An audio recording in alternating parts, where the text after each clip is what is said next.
যিশু তাদের বললেন, তোমাদের অল্প বিশ্বাসের জন্যই পারলে না।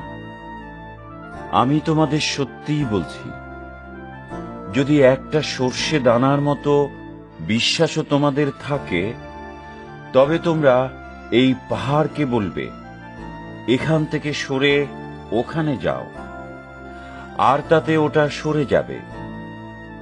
তোমাদের পক্ষে কিছুই অসম্ভব হবে না। প্রার্থনা ও উপবাস ছাড়া এরকম মন্দ আত্মা আর কিছুতে বের হয় না।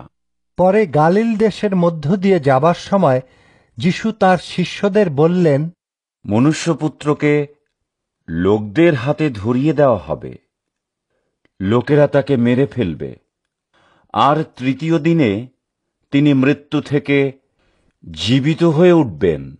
এতে শিষ্যেরা খুব দুঃখিত হলেন।